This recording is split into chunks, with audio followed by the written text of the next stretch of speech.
Deuteronomy chapter 29. Third address.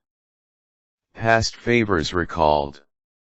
Moses summoned all Israel and said to them, "You have seen with your own eyes all that the Lord did in the land of Egypt to Pharaoh, and all his servants and to all his land.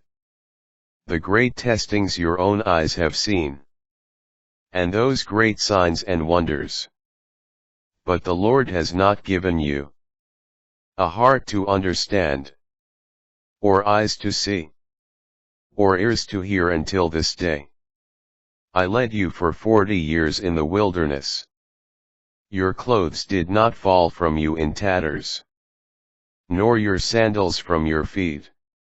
It was not bread that you ate, nor wine or beer that you drank, so that you might know that I, the Lord, am your God.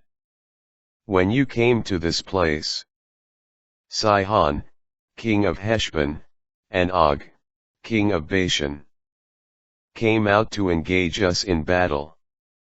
But we defeated them, and took their land, and gave it as a heritage to the Reubenites, Gadites, and the half-tribe of Manasseh. Observe carefully the words of this covenant.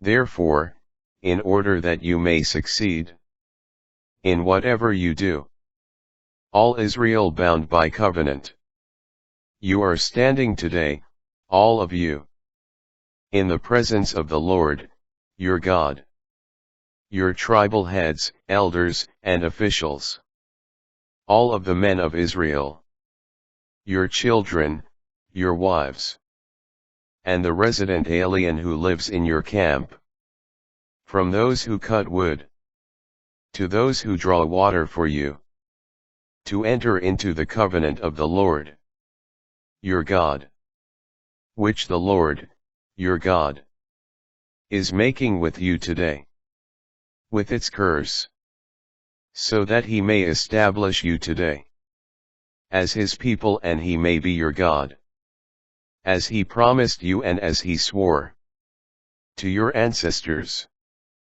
to Abraham, Isaac, and Jacob. But it is not with you alone that I am making this covenant, with its curse, but with those who are standing here with us today, in the presence of the Lord, our God, and with those who are not here with us today. Warning against idolatry.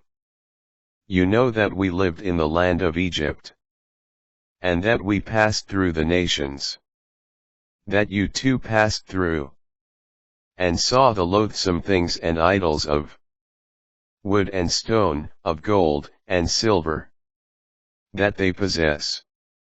There may be among you a man or woman, or a clan or tribe, whose heart is now turning away from the Lord, our God, to go and serve the gods of these nations. There may be among you a root bearing poison and wormwood.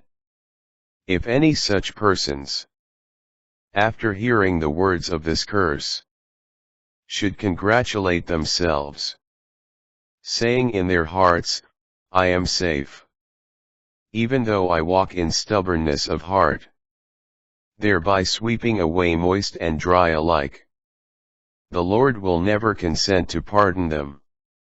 Instead, the Lord's burning wrath will flare up against them. Every curse written in this book will pounce on them, and the Lord will blot out their names from under the heavens. The Lord will single them out from all the tribes of Israel for doom, in keeping with all the curses of the covenant written in this book of the law. Punishment for idolatry. Future generations, your descendants who will rise up after you, as well as the foreigners who will come here from distant lands, when they see the calamities of this land, and the ills the Lord has inflicted upon it, all its soil burned out by sulfur and salt, unsown and unfruitful, without a blade of grass. Like the catastrophe of Sodom and Gomorrah, Admah and Zeboim, which the Lord overthrew in his furious wrath. They and all the nations will ask, why has the Lord dealt thus with this land? Why this great outburst of wrath? And they will say, because they abandoned the covenant of the Lord, the God of their ancestors, which he had made with them, when he brought them out of the land of Egypt. And they went and served other gods, and bowed down to them, gods whom they did not know, and whom he had not apportioned to them. So the anger of the Lord flared up against this land and brought on it every curse written in this book. The Lord uprooted them from their soil in anger, fury, and great wrath, and cast them out into another land, as they are today. The hidden things belong to the Lord our God, but the revealed things are for us, and for our children forever, to observe all the words of this law,